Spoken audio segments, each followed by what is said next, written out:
Va ora in onda Filo Diretto. Eccoci, cambio di cappellino oggi. Sostituisco anche Luigi. Ida non sta, la moglie non sta molto bene. Siamo molto vicini a Luigi e a Ida, ovviamente.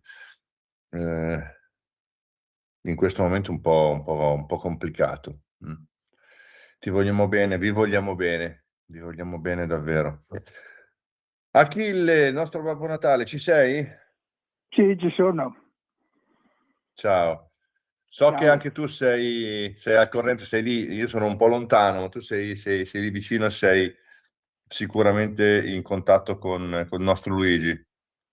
Sì, infatti gli sono sempre vicino, soprattutto alla notte con le preghiere, perché diciamo che io quando devo essere vicino alle persone prego sempre. Ok. Ma fai anche tante cose belle, anche ho sentito anche settimana scorsa negli ospedali. Intanto è arrivato anche Arturo. Aspetta che saluto anche lui. Ciao Arturo, buongiorno. Sì. Ciao Claudio, un abbraccio a tutti. Sì. Achille, sì, tu fai anche un'attività meravigliosa che è quella di portare, e lo dicevo nella trasmissione prima, quando si fa qualcosa, si porta il bene, si porta un sorriso, si fa un grande regalo, vero? Ma sicuramente, diciamo, chi non l'ha mai provato, io quando faccio queste cose che vedo i bambini allegri, alla Regina Margherita ospedale dei bambini, mi venivano lì con gli occhioni, mi fai fare la fotografia Babbo Natale? E io ho detto sì, e quanto mi costa? Niente, per quanto deve costare. Un sorriso. Sì, diciamo, infatti per 10 anni sono andato dentro a dare i regali ai bambini e ti dico che ho visto delle cose. Se mi permetti ti racconto 2 fatti che mi hanno, sono nel mio cuore. Siamo andati 8 Babbo Natali al quinto piano dove c'erano tumori, leucemie, e c'era un bambino di 7-8 anni e abbiamo parlato per citofono. Vuoi questo regalo? A tutti ha detto di no, allora io per citofono gli chiedo perché non vuoi regali da noi Babbo Natale? Lui mi ha detto perché a Natale vado a casa guarito e questo è il più bel regalo che potessi chiedere. No? Per dire ai bambini cosa ci insegnano. Un'altra volta invece una bimba di 2 o 3 anni trapiantata di cuore era già vestita sul letto, eccetera, dice oh che bello oggi. E dico perché il Babbo Natale mi ha dato i giocattoli, tu mi hai dato i dolci, vado a casa. Queste sono le realtà della vita. Adesso invece voglio raccontarvi un fatto che mi è capitato in settimana ed è un avviso per tutte le persone anziane e di fare attenzione. Mi è venuto una persona, mi suona il campanello, io ho la finestrella che guarda sulle scale e dice sono del gas eccetera, devo controllare in casa le cose eccetera. E io vado vicino alla porta, ho messo la catena e ho aperto appena la porta, no? E dico guardi, i carabinieri ci hanno detto in questo caso di telefonare a loro. Io ho fatto il numero dei carabinieri, ho fatto sentire che parlavo con loro. Insomma, a un certo punto questo qui mi ha dato un bigliettino dove c'è scritto SIP antincendio. SIP a parte che non c'è più. Avvisiamo, nei prossimi giorni i nostri incaricati muniti di tesserino aziendale passeranno per l'installazione delle valvole di sicurezza antincendio. Decreto legislativo, norma UNI, eccetera, eccetera, eccetera. Le installazioni verranno eseguite su zone a rischio, caldaie, piano di cottura, contatori, boiler, sia gas che elettrici. L'intervento durerà 15-20 minuti, accogliete gentilmente i nostri incaricati, grazie per la collaborazione. L'amministrazione SIP antincendi. Dunque, innanzitutto il bigliettino non ha un logo, non ha un numero di telefono, diciamo io essendo stato dipendente AM attualmente IREN, so che quando mandano gli avvisi prima ti avvertono, che quando mandano qualcuno a controllare le cose, oppure mettono sotto il portone un avviso che ci sarà questo intervento. E poi diciamo che quando ho sentito i carabinieri, insomma, mi ha dato questo bigliettino e se n'è andato. Fate attenzione, non aprite mai alle persone, anche è capitato anche persone in divisa come carabinieri eccetera, fate molta attenzione e dite lasci il bigliettino che poi io vi ricontatto.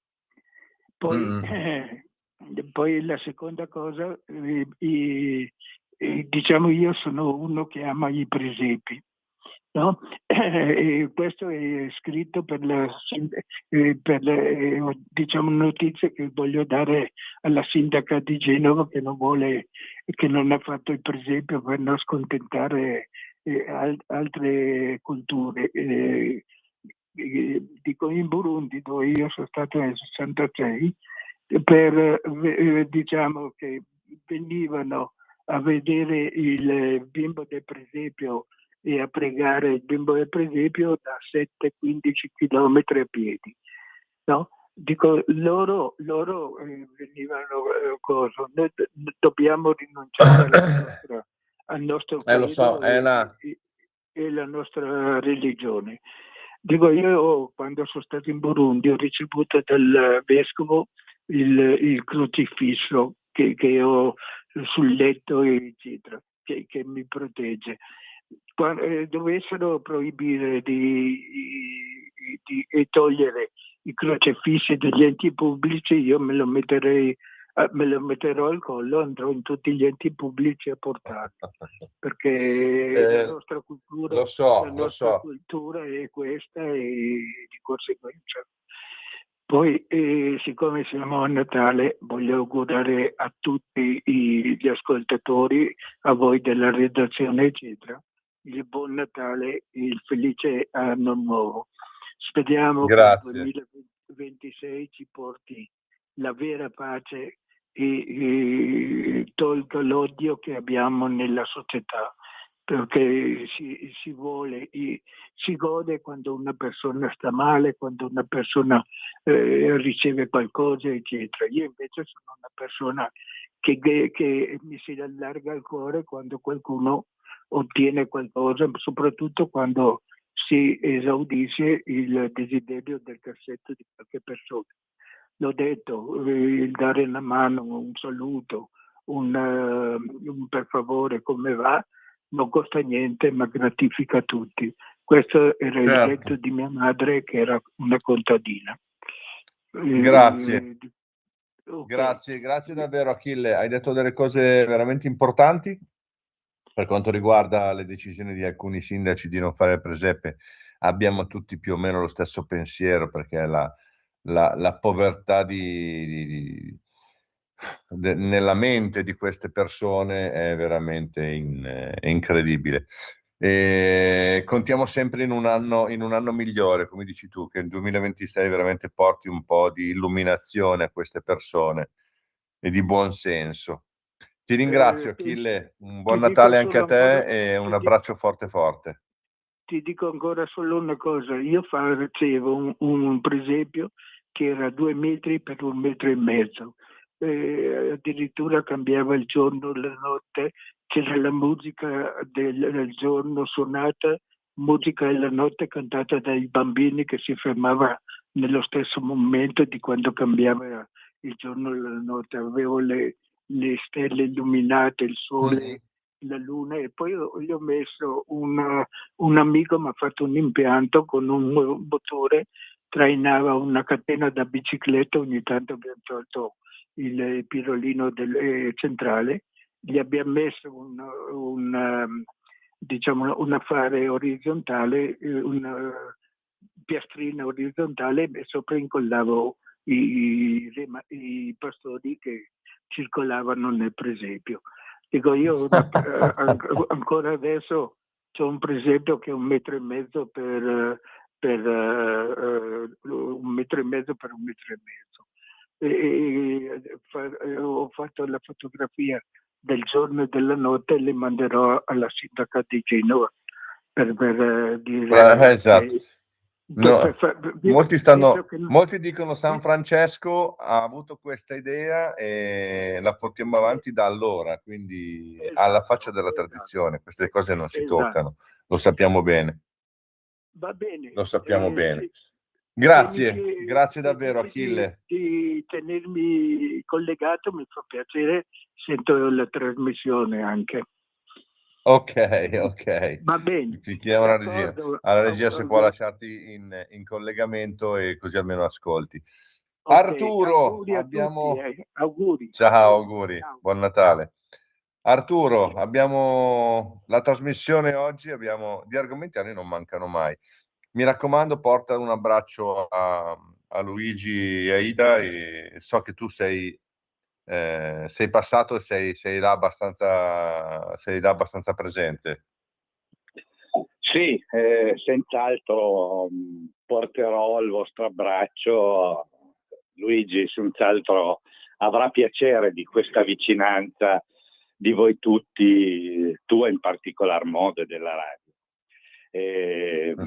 Gli stiamo vicini. Sì, è un momento un po' particolare, un po' molto triste, molto pesante. Parliamo delle nostre. Noi settimana scorsa parlavamo un po' di regole, diritti e cose che accadranno nel 2026 nel campo autostradale automobilistico. Settimana scorsa giustamente abbiamo parlato del discorso che Autostrade non è obbligata a fare un appalto internazionale perché non è un ente pubblico, perché è un'azienda privata. Quindi loro hanno deciso di acquistare quel sistema, quegli strumenti, quegli apparecchi e di darli in gestione, c'è da capire come, questa sala operativa in gestione alla polizia stradale. Quindi loro è un po' come se bypassassero le regole internazionali, giusto? Sì, praticamente hanno una sorta di legibus soluto su quelle che sono le gare a evidenza pubblica, ma bisogna dire che anche i comuni in qualche caso si affidano a ditte private per la gestione delle apparecchiature di controllo delle multe, sia fatte con gli autovelo, sia fatte con i Vistared. Per cui è un campo che il Ministero dovrebbe in qualche modo accendere un faro, perché sappiamo bene come funzionano queste gare a evidenza pubblica tramite il MEPA, che sarebbe quel portale gestito dallo Stato, dove tutte le ditte che vogliono fare dei lavori si iscrivono a questo MEPA se hanno i requisiti, e poi questo sistema in qualche modo dà ai comuni la facoltà di scegliere in questo elenco con certi criteri, certi algoritmi che diventano un po' poi oscuri ai cittadini. Però è chiaro che anche i comuni danno a un privato la gestione di queste cose. A maggior ragione le società concessionarie, che si muovono con il libero mercato, perché con le disposizioni all'interno della concessione vi sono inserite all'interno delle norme soprattutto per la manutenzione, per cui poi accolgono delle disposizioni per il controllo della velocità o il controllo come quello che si vuole mettere in campo, un controllo generale, un grande fratello che colpisce non solo l'infrazione del divieto dell'eccesso di velocità, ma altre infrazioni. Per cui questo sistema è quello che appunto sollevavi tu, bisognerebbe approfondire chi è il controllato e il controllore, perché questi controllano, e poi abbiamo visto, no, già solo con le apparecchiature di misurazione della velocità messe da tutte le parti, che poi non erano in regola, non erano omologate, no? Ma intanto hanno fatto miliardi. Intanto hanno fatto miliardi, però. Esatto, e poi qualcuno è saltato su a dire ma vediamo se sono completamente in regola, e da lì è crollato il castello, no? Tant'è che ad esempio a Torino quasi tutti gli autovelo sono stati spenti, no? Proprio perché mancava questa omologazione. I comuni sono stati costretti a segnalare anche le omologazioni degli autovelox mobili e quindi inserire in questo nuovo portale l'omologazione dell'autovelox, e non sono molti i comuni che sono riusciti a farlo. Però il contesto in cui è un'anomalia che c'è solo in Italia, quello delle concessioni autostradali, perché tu lo sai benissimo che giri l'Europa, le autostrade nella generalità dei paesi europei sono di proprietà dello Stato, no? Siamo solo in Italia che abbiamo dato delle concessioni, grazie al famoso Prodi, di gestione di questi comparti, a parte il fatto che in pochi stati si paga il pedaggio come si paga in Italia, no? Detto anche questo, però le autostrade dovrebbero essere infrastrutture di competenza pubblica, no? Invece no, da noi gli abbiamo dato la concessione perché lo Stato, a detta loro, non riusciva a fare la manutenzione, quindi dai la gestione della manutenzione e fai chiedere un pedaggio. Ma la cosa, Arturo, scusami, ma la cosa che ci sono tante cose che io sto vedendo ultimamente in Italia, le sto vedendo anche purtroppo in Germania, nazioni che io vedo un po' erano il faro della regola, no? Il faro del buon senso, ok? Politico anche se poi con governi un po' diversi, perché in Germania hanno avuto governi stabili per decenni, adesso hanno imparato dagli italiani, e stanno imparando dagli italiani e stanno arrivando a fare quello che succedeva da noi.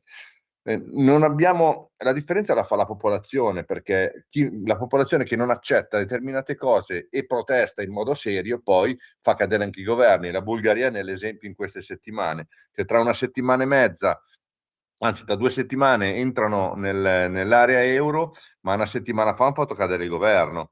E nonostante il governo è caduto, sono ancora in piazza oggi dicendo: non pensate che perché siete caduti noi adesso ci siamo contenti. Noi andiamo avanti a essere in piazza tutte le settimane, tutti i venerdì, mi sembra, sono in piazza in tutte le città della Bulgaria a manifestare e non mollano.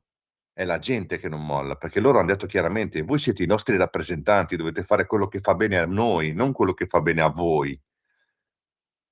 E quindi questo dovremmo imparare un po', da questi così. Io la vivo la Bulgaria perché ci viviamo, quindi quel sentimento, questa differenza grandissima nel modo di fare della gente si misura. Per quanto riguarda le autostrade, è vero, alcune autostrade sono passate, adesso ci sono negli stati che passo io nell'est, andando verso di là, ci sono alcuni che hanno la vignetta tipo la Svizzera, ma ormai non c'è più neanche l'adesivo, perché la vignetta è il numero di targa registrato, poi tu passi sotto i sensori e loro verificano in tempo reale che tu hai pagato la tua tassa e puoi circolare in autostrada, se no ti arriva la multa. Ti fermano entro un giorno e la multa ti arriva. Ma ti fermano perché sono in strada, non sono come noi, tutto automatizzato e ti arrivano le multe a casa senza controllo. Lì ti fermano, ti fanno vedere che hai commesso un'infrazione e paghi col POS direttamente alla polizia che ti ha fermato. Questo è anche efficienza. A volte abbiamo un po' paura di questo eccesso di controllo automatizzato, ma se l'automazione è affiancata da da una verifica della persona, quindi dell'operatore in campo, cioè se tu superi i limiti di velocità e io ti fermo mentre lo superi, ho messo in sicurezza la strada. Se io verifico il tuo limite di velocità, che lo superi e ti mando una multa dopo 4 mesi, non ho risolto il problema eri tu che andavi troppo forte, magari in una zona dove dovevi andare piano, e non è la multa o i soldi che risolvono il problema lo risolvo che se ti faccio rallentare, e questo in alcuni paesi succede, da noi no, Perché? Perché le concessioni hanno permesso a questa gente di fare grandi soldi. E qui, pensate al Prodi come ci ha preso in giro. Hanno dato le concessioni perché le autostrade costavano troppo allo Stato e non riuscivano a fare manutenzione. Come mai la società autostrade Benetton sono diventati miliardari invece con le autostrade? Che ci spieghino questo. Il signor grande Prodi, che ci spieghi questa piccola cosa com'è possibile. O no, Arturo? Certo, no? Sono i misteri che succedono in Italia. Però vedi, questo sistema che viene messo in campo è una forma di controllo, è un'erosione lenta dei nostri diritti. Con la scusa della sicurezza ci hanno già fatto di tutto, no? Ci hanno messo i semafori col rosso, gli autovelox, adesso ci mettono questo. Una piccola cosa, a Torino una volta i parchimetri, tu mettevi i soldi, prendevi il bigliettino, lo mettevi della macchina. Adesso no, devi inserire la targa. Hanno ridotto i parchimetri perché vogliono che la gente usi l'app dal telefonino per risparmiare tempo nel controllo e nella gestione anche di questa entrata, no? E ti costringono con la riduzione dei parchimetri, tu arrivi al parchimetro, magari la macchina di tuo figlio, di tua moglie, non ti ricordi a memoria la targa, devi tornare indietro, leggerti la targa e poi perché devo mettere la targa per poter usufruire di un parcheggio pubblico? Capisci che siamo a livello demenziale, no? Che io devo... Sì, io questo te lo posso. Io sai che sono uno che va a scavare sulle cose. Il perché io mi sono fatto la stessa domanda e sono andato a bussare a chi fa queste regole e dice: ma perché adesso vuoi che metto la targa? E questo mi ha detto semplicemente perché una volta i bigliettini se li passavano. Quindi tu pagavi il parcheggio della tua macchina, siccome fosse stare un'ora, stavi lì 10 minuti, quando andavi via vedevi un'altra macchina che stava parcheggiando, gli davi il tuo bigliettino e lui non pagava il parcheggio, tanto tu l'euro l'avevi già messo. In teoria quel parcheggio era pagato per un'ora, ma loro dicono è pagato per un'ora sulla tua macchina. Se ne va un'altra deve ripagare, quindi quel parcheggio frutta 2 ore in un'ora sola. Il motivo della targa è questo, ma io ti dico di più, a me è capitato. La differenza la fa sempre il motivo. Se il motivo è tenere ordine, non c'è bisogno di mettere multe salatissime. Cioè, io non posso pagare 80 euro per un divieto di sosta, magari perché mi è scaduto il tempo di 10 minuti, mi fai 80 euro di multa. Che poi anche lì bisogna vedere la multa, se tu hai già pagato l'ora prima, deve essere scontata. C'è tutto un metodo per non pagarla poi la multa, se avevi già pagato l'ora precedente. Da fare sulla colonnina, tra l'altro, mettendo il codice del verbale, e si paga solo la differenza praticamente del parcheggio.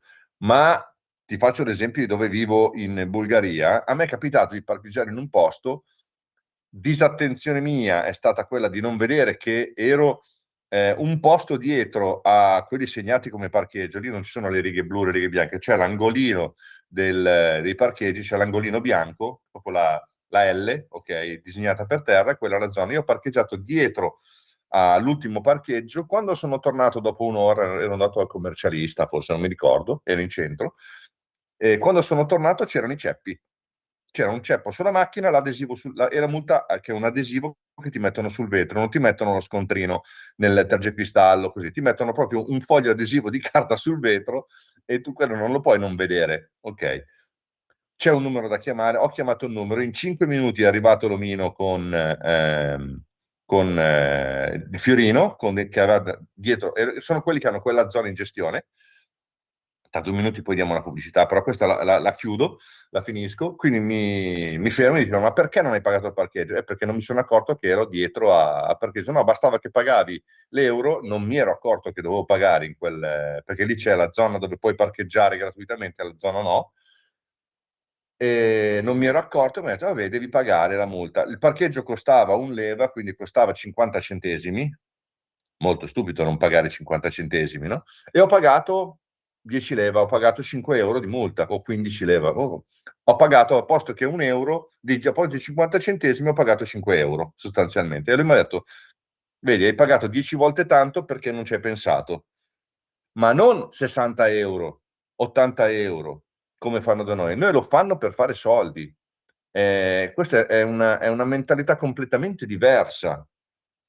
Cioè, io ti do la possibilità di stare alle regole, ti do la possibilità di farlo, se non lo fai ti sanziono, ma non ti distruggo il portafoglio, non ti distruggo lo stipendio perché hai fatto un errore. Invece le grandi città, io guardo Milano, guardo la politica italiana sulle auto e sui parcheggi è diventata una follia, o no Arturo? E Torino poi non ne parliamo. Sì, allora io do una chiave di lettura politica. Se vuoi mandiamo la pubblicità, continuiamo dopo. Sì, dai, mandiamo la pubblicità in tempo, in orario, e è un argomento che sicuramente interessa anche ai nostri ascoltatori, perché chi non ha preso una multa per divieto di sosta? A pubblicità. Ascolta i tuoi programmi preferiti, le notizie, la musica che ami e non solo. Con l'app di Radio Libertà puoi interagire con i conduttori, anche quando sei in movimento. Non aspettare, cerca Radio Libertà nello store del tuo smartphone o tablet e scarica l'app gratuitamente. Radio Libertà, tutta la radio con te. Scopri di più su radiolibertà.net. Semplicemente la tua radio. Lo amiamo perché ci offre sempre le cose più buone e naturali. Linea Alberto Acerbis. Cari amici, cari amiche, cari tutti di Radio Libertà. La Leti, sono Alberto Acerbis e non sto ogni volta a presentarmi perché sennò non finisce più, non è neanche giusto, mi conoscete. La Leti, nostra confezione di Natale, che poi si chiama Letizia, però in confidenza la chiamiamo la Leti. La Leti è straordinaria. Quando uno la apre, la Letizia, la prima cosa che vede non è lo zampone, come si chiama, le lenticchie, le caramelle, no. La prima cosa che si vede nell'aprire Letizia è una poesia in pergamena che parla dell'amicizia. Sentimento nobile. Quindi cosa succede? Vi ricordate quando eravate più piccolini? Spero che succeda ancora, lo spero vivamente che succeda ancora. Prendi il più piccolino della compagnia a Natale, mettilo sul tavolo, leggi la poesia e lì uno dice: cavolo, chi ha avuto questa idea? Perché un diamante, se non ha dentro il cuore, se non c'ha la poesia, è un pezzo di vetro. È meglio un fiore di campo dato col cuore. Letizia nasce così. Poi trovate l'olio Acerbis, qua imbottigliamo sul lago di Garda, che non si trova nei supermercati, una delizia, una cosa pazzesca. Poi trovate le 3 specialità gastronomiche, poi trovate il pandorato da 1 chilo, lievito madre, 48 ore di lievitazione incartato a mano, bellissimo. Non vi dico il resto perché è una sorpresa. E poi c'è 3 specialità gastronomiche, insomma, 59 euro, chiamate 030 68 44 08 oppure olioacerbis.com. La Leti vi aspetta. Ciao. Di nuovo a voi la linea. Eccoci, sì, intanto io mi sono guardato i paesi che hanno la vignetta, ne parliamo dopo, e finiamo la nostra analisi sulle multe per divieto di sosta. Quindi in alcuni paesi sono un monito, ti dicono: cavolo, con €1 eri a posto, perché ne devi pagare, adesso te ne devo far pagare 5, no? E una cosa, mi avevano messo anche il ceppo su una ruota, quindi non c'è soltanto l'omino che passa, o come a Torino o come a Milano, che passano con la macchina e fotografano le macchine, se ne vanno e ti arriva la multa dopo un mese. Si sono fermati, mi hanno fatto il verbale, me l'hanno appiccicato sul vetro, che poi tra l'altro devi andare all'autolavaggio per toglierlo, perché te lo tolgono all'autolavaggio, perché è un foglio di carta adesivo per metà appiccicato sul vetro davvero, e non puoi dire di non averlo visto, fidati, è un bel 10x15. E quindi hanno messo il ceppo, hanno tolto il ceppo e ho pagato la multa e me ne sono andato. Io ho pagato 5 euro, praticamente 5 euro di multa, non ne ho pagati 50. È vero, tutto risolto nel giro di 60 minuti, non era stato di 2 giorni la macchina, però io ho dimostrato l'errore, loro capiscono l'errore e ti sanzionano in base a quello, non ti massacrano come fanno da noi, che fanno milioni di euro con queste cose, mettono a bilancio milioni di euro di multe che vogliono fare per fare altro. Quindi questo è il primo, secondo me, guardando il diritto, secondo me è già un reato quello. O sbaglio? Tu che sei un politico dovresti conoscere bene anche queste cose. Io lo dicevo da anni che mettere a bilancio preventivo quanto farò con le sanzioni è già un reato soltanto pensarlo, no? Sì, e poi in effetti si sa benissimo che tu metti a bilancio, io ti faccio l'esempio, ad esempio, di un comune di 60.000 abitanti come quello di Moncaglieri. Tu metti a bilancio a 3 impianti di rilevazione per le infrazioni col rosso, pensa, con 3 impianti ha messo a bilancio 2 milioni di euro di introiti, l'ultimo bilancio che abbiamo approvato ai primi di dicembre, sapendo benissimo di questi 2 milioni di euro ne incassi a malapena 1,2 milioni, quindi hai già lì la certezza che 800.000 non li incassi, perché in qualche modo la gente non paga, non è reperibile. Tutte le cose che tu hai spiegato molte volte nelle nostre trasmissioni, dove trovi magari quello incapiente o la macchina intestata al prestanome e sappiamo chi lo fa, oppure una macchina che non vale neanche la pena sequestrarla perché è vecchia e questo non ha nulla sulla pelle.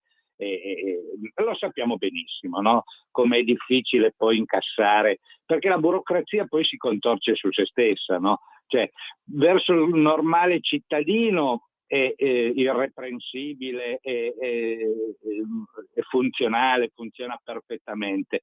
Per i cittadini che non sono degli onesti cittadini che rispettano le regole, e sappiamo che in Italia ce ne sono molti, questa macchina si inceppa. E allora succede che di 2 milioni di euro di previsione praticamente tu ne incassi a malapena 1,2 dai cittadini onesti. Tutti gli altri rientrano in un bilancio che devi coprire poi con altre risorse, perché se tu prevedi, tu lo sai che i bilanci devono coincidere le entrate e le uscite al centesimo di euro, no? I nostri bilanci comunali, figurati, sono fatti, la burocrazia su questo è terribile, no? Il centesimo di euro, e deve pareggiare, no, le entrate con le uscite, per cui tu nel corso dell'anno devi poi pensare già dove andare a prendere questi altri soldi, no, per coprire. Ma nel frattempo questi 2 milioni di euro tu li hai già spesi o hai già deciso di spenderli e li impegni in qualcosa che poi, e capisci il cortocircuito. Ma questo perché, e ritornando anche al discorso delle multe di sosta, la chiave di lettura politica, perché queste amministrazioni, e quasi tutte le amministrazioni comunali, mi dispiace dirlo anche quando quelle di centrodestra, lottano contro le autovetture, non vogliono le macchine nelle città. Per cui con la scusa delle piste ciclabili riduci i parcheggi enormemente, quindi aumenti le zone a parcheggio a pagamento anche nelle periferie, metti i rilevatori per chi ha la revisione, l'assicurazione, quindi in qualche modo io ti punisco anche se tardi 3 giorni a fare la revisione, ma con un sistema informatico. Non dai la sicurezza, perché le telecamere le mettono con l'obiettivo della sicurezza, perché questa sicurezza ci fanno passare le cose peggiori, no? E poi con questo ci fanno cassa. Capisci? Io mi sono messo una volta a Moncaglieri, che ti dico 60.000 abitanti, una volta a Nichelino, un comune di 50.000 abitanti, dove hanno tolto decine se non centinaia di parcheggi per far passare una pista ciclabile che va dal nulla e finisce nel nulla, perché avevano i finanziamenti europei, le varie... Sì, devono usare i soldi che gli arrivano.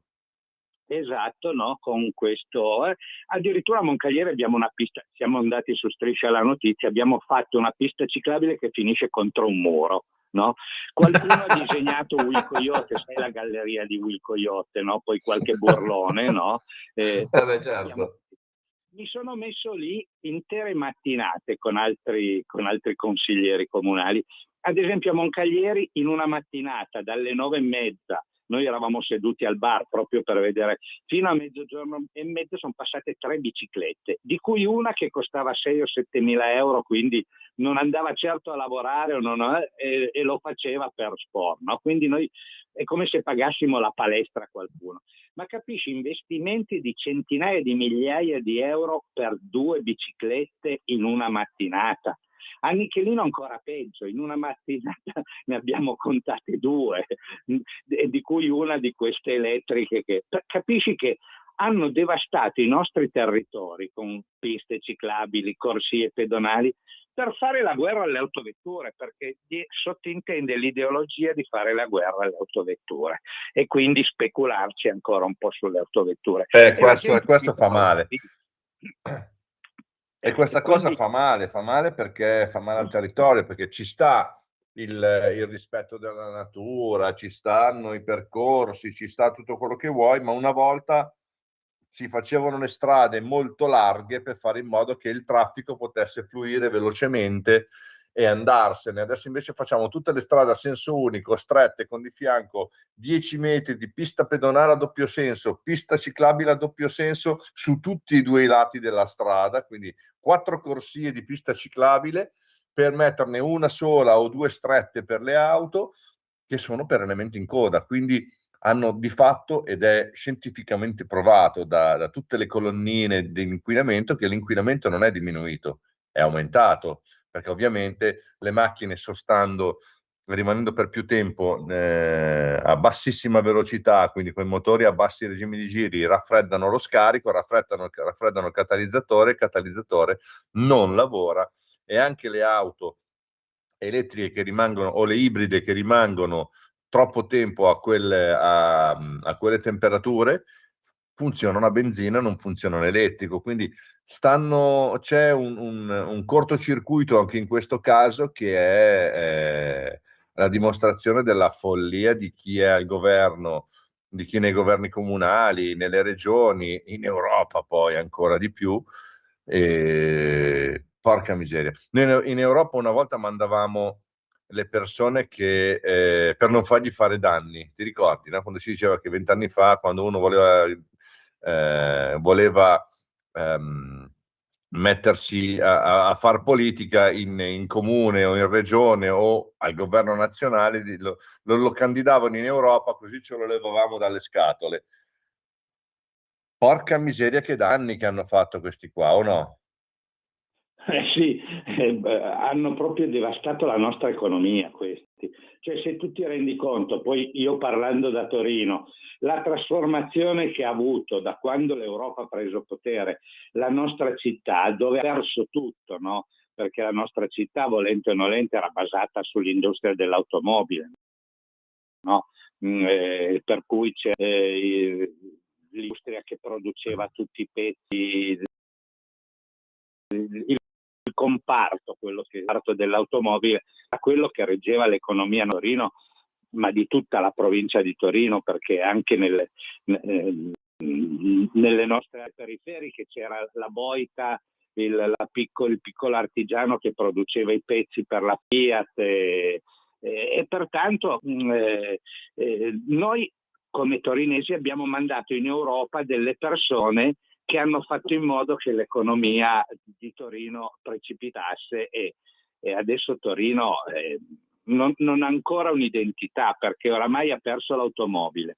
Il turismo sì, è aumentato molto, ma non ha un'identità di città turistica, se non magari d'inverno quando c'è la neve, che è una città in trasformazione, tant'è che perde abitanti, la gente si trasferisce. Capisci che questa Europa fatta però con la responsabilità dei cittadini italiani, perché noi a Torino abbiamo un'amministrazione di sinistra a Torino, in tutta la città, il contorno, le periferie, tutti i comuni sono a maggioranza di sinistra, che hanno queste ideologie, per cui capisci che mandare anche in Europa rappresentanti che poi vanno nella maggioranza, si sa benissimo che in Europa Sì.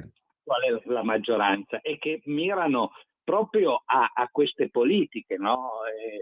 ed è inspiegabile questo, perché io che lavoro alla Fiat non capisco come faccio a votare un partito che non vuole più produca automobili, per cui è un interrogativo. Ma capisci che in Europa, a parte che la politica una volta almeno c'era una competizione fatta tra persone e i meriti contavano, adesso purtroppo sei dei numeri e se tu ti adegui a quello che dice il leader del partito, allora va bene, ma è difficile che ci sia qualcuno che ecco, questa meritocrazia la vedo un po' compromessa, per cui segui delle ideologie, non ragioni più con la tua testa, e seguendo delle ideologie si arrivano a queste aberrazioni, dove l'Europa finisce in povertà quando tutto il resto del mondo, che è la maggior parte di questi temi,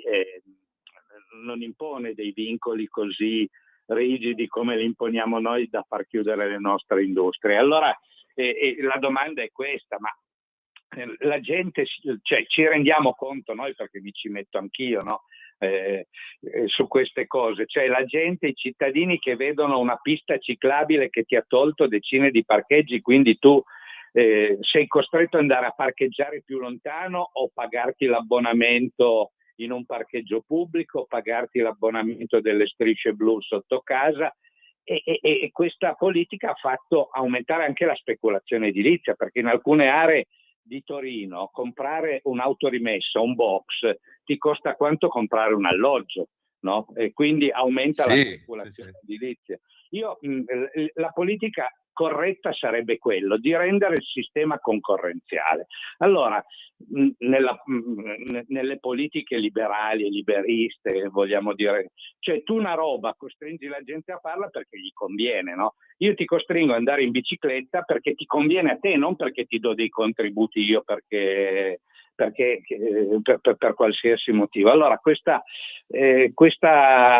libertà nel fare le cose, un'amministrazione corretta dice: io tolgo 10 posti per fare la pista ciclabile, devo realizzare in qualche modo in quella zona lì, in quel contesto lì, restituire alla cittadinanza quei 10 posti macchina che ho tolto per la pista ciclabile, in qualsiasi modo, costruendo un parcheggio sotterraneo, un multipiano.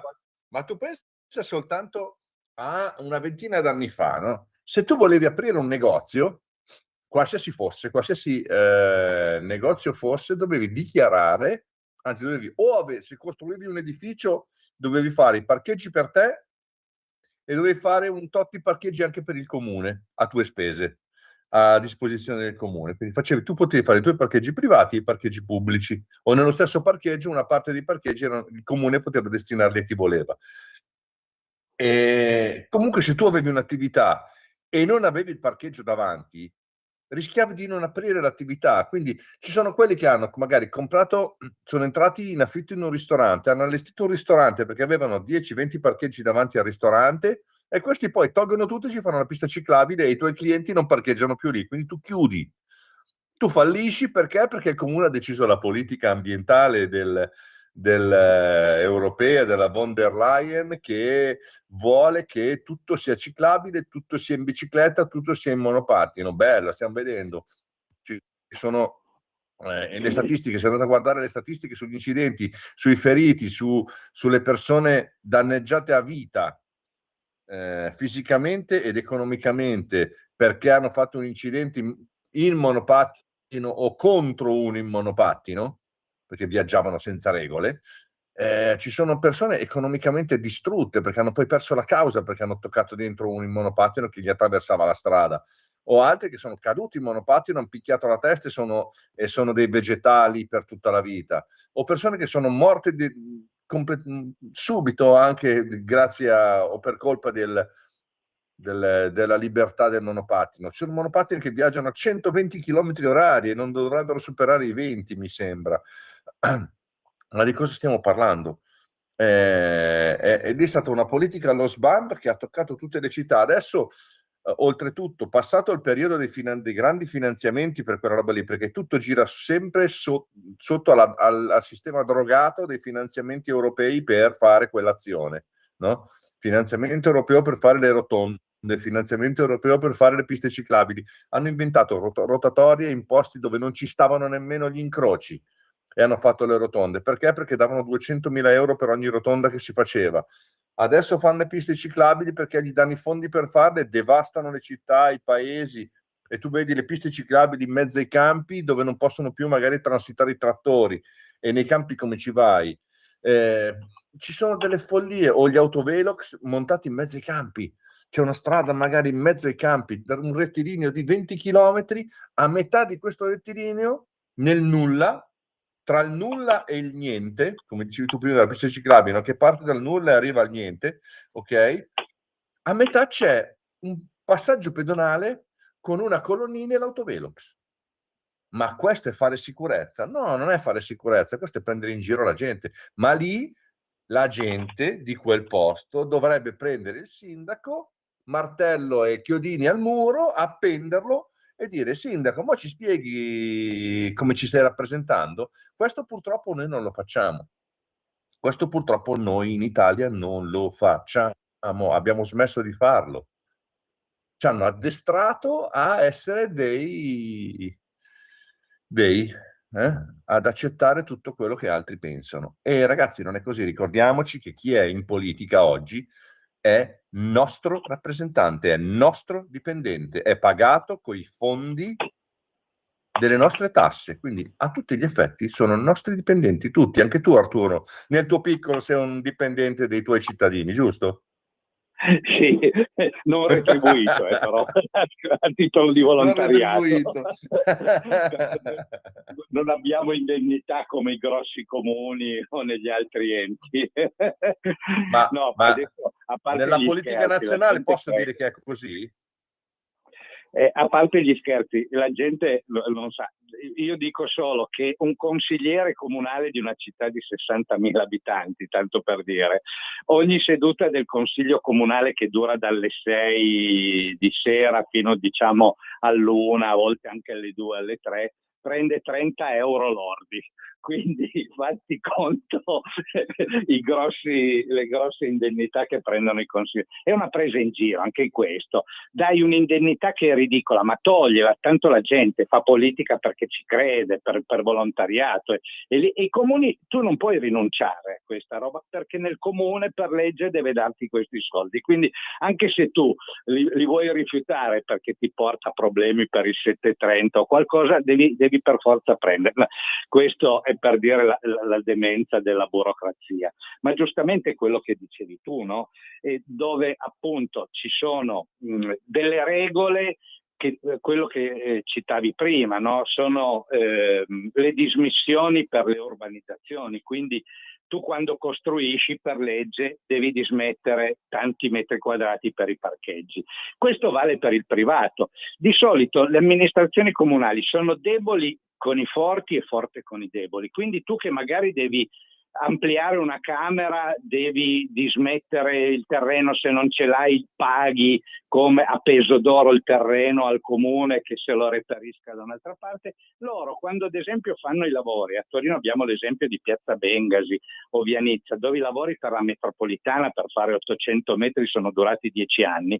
Con questo cantiere hanno chiuso tutti i negozi della zona senza che nessuno li abbia indennizzati. Io avevo la panetteria dove la gente riusciva a fermarsi davanti al mio negozio, quello che dicevi tu, e venire a comprare. Dall'oggi al domani quello lì è diventato cantiere, la gente non può neanche fermarsi, non dico sostare, fermarsi, per cui quella panetteria lì nel giro di 6 mesi ha chiuso. No? E abbiamo creato dei disoccupati, ma questo nell'amministrazione non gliene frega niente, perché tanto quelli sono disoccupati, sono 3 persone, non chiedono i danni all'impresa che magari tarda i lavori perché è fallita, entriamo in questo sistema e il comune è muto e non tutela i cittadini, mentre dovrebbe avere la funzione di difendere dai forti, dai poteri forti come sono le imprese che costruiscono una metropolitana. No? Questo è un piccolo esempio. Faccio la pista ciclabile, tu mi togli i parcheggi, io dopo 4 o 5 mesi chiudo, ma tu non mi indennizzi. dovrebbe esserci una sorta di espropriazione, anche indennizzare tutti quelli che hanno un piccolo interesse in questa zona, oppure mi fornisci, come dicevo prima, una soluzione alternativa al parcheggio in quell'area. Però purtroppo le nostre amministrazioni comunali la burocrazia non sente le esigenze dei cittadini, quindi pensa solo a fare le operazioni di immagini. Abbiamo il PNRR, dobbiamo spendere sti soldi, e abbiamo fatto delle cose impensabili con questi soldi, delle cose inutili, no? Come le piste ciclabili che finiscono contro un muro, no? Guarda, io ti dico una cosa, l'ho vissuto nel periodo Expo, ok? Nel periodo Expo, dove c'era l'Expo a Milano, dove ora stanno costruendo la nuova Silicon Valley, il Mind. Quando stavano costruendo l'Expo, io avevo l'azienda lì, è stata una tragedia, ovviamente hanno scavato l'impossibile, c'era 10 centimetri di terra ovunque, sono stati 3 anni assurdi. C'era una persona che, lungimirante, aveva comprato un terreno in un incrocio, vicino a un incrocio, era un triangolo dove c'era una strada che poi da lì andava dritta verso la fiera, ma l'aveva comprata anni prima, quell'incrocio voleva farci il ristorantino, voleva farci un po' di cose sue, aveva visto come punto centrale interessante, magari è stata anche fortuna sua. Iniziano a scavare, fanno la fiera da una parte, la centrale elettrica della fiera da un'altra, abbastanza distante, no? Lui è in mezzo. Cioè la strada, hanno iniziato questo scavo dove dovevano fare tutta l'infrastruttura elettrica, tutta l'alimentazione dell'Expo, passava sotto questa strada che era sua. Okay? Lui aveva portato dei progetti, il comune non glieli approvava, volevano espropriargli tutto, lui stava lì. Quindi vi dico il potere che ha la gente se lo usa in modo intelligente, perché il potere ce l'abbiamo se lo usiamo in modo intelligente. E io andavo a mangiare lì, andavo a pranzare lì, e questo dicevo, ma non li vedi che stanno arrivando, scavano, a me sono quasi arrivati da te, no? Lascia che arrivino. Ha fermato gli scavi per un mese e gli ha detto, ragazzi, o approvate il mio progetto o io non vi faccio passare, fate il giro da un'altra parte. E questi dicevano, la fiera è di qui, la centrale elettrica è lì, dobbiamo fare 25 metri di scavo, ovviamente tutta una strada scavavano, perché dovevano fare un cunicolo, un tunnel, mettere sotto i cavi, tutti i passaggi di internet, elettrici, tutto passava lì sotto. E io ho detto, ma non c'è problema, passate da un'altra parte, rifate lo scavo, fate il giro. Di qui non passate, se non firmate i miei progetti, me li tenete fermi perché qualcuno vuole comprarsi a zero i miei terreni, il mio progetto o lo firmate o di qui non si passa. Gli hanno firmato dopo un mese e mezzo, sono dovuti loro andare lì, non lui in comune, è il comune che è andato da lui, si sono seduti, hanno firmato e lui ha dato l'ok per fare lo scavo, per ripristinare tutto, e poi gli ha chiesto, visto che fate lo scavo, quando ripristinate fatemi anche il marciapiede, e gli hanno fatto anche il marciapiede.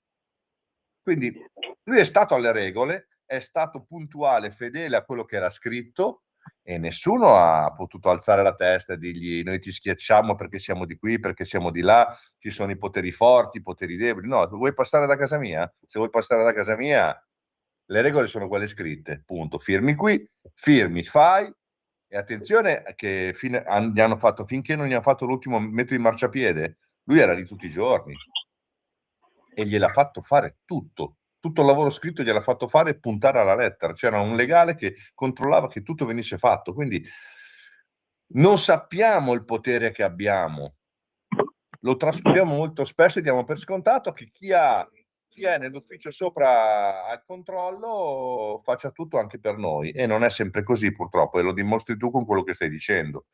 Cioè attività che hanno chiuso e nessuno paga, cioè non esiste.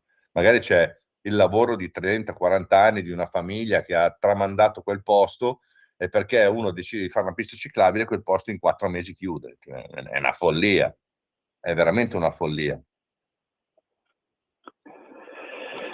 Sì, ce ne sono tante di follie nel settore dell'amministrazione pubblica. La prossima settimana magari, o la prossima occasione che avremo, dobbiamo approfondire anche un argomento che e simpatico che nessuna trasmissione ha ancora affrontato, quello dei ripristini delle rotture per i sottoservizi. Perché noi abbiamo le strade a groviera, soprattutto nelle nostre... Sì. Perché? Ci vorrebbe così poco.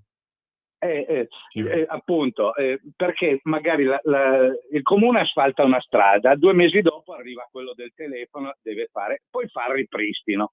3 mesi dopo arriva l'acquedotto, taglia un altro pezzo. Quindi i soldi spesi per asfaltare una strada, no, nel giro di 2 o 3 anni sono buttati al vento, perché poi nessuno controlla i ripristini. Quindi ti aggiornerò su delle cose simpatiche che la gente non sa sui ripristini. Sarà divertente, sarà sicuramente divertente. Siamo in chiusura, quindi io auguro veramente a tutti i nostri ascoltatori di passare la prossima settimana con tutto il bene del mondo. Vi auguro a tutti veramente un buon Natale, un buone feste.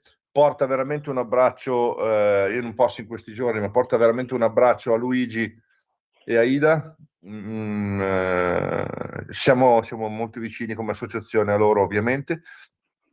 E che dire, rinnovate in ACP, rinnovate la quota della nostra associazione, mi raccomando, abbiamo un sacco di cose che vogliamo fare ancora l'anno prossimo e ne parliamo magari sabato prossimo, se avremo la possibilità. Un abbraccio a tutti, grazie Arturo per la compagnia di oggi e buon Natale. Buon Natale a tutti, grazie. E soprattutto fatevi il regalo di Natale con la tessera ACP, che così in qualche modo tutelate anche i vostri interessi. Buon Natale a tutti, buon Natale alla regia e buon Natale alla radio. A risentirci. Alla prossima, ciao.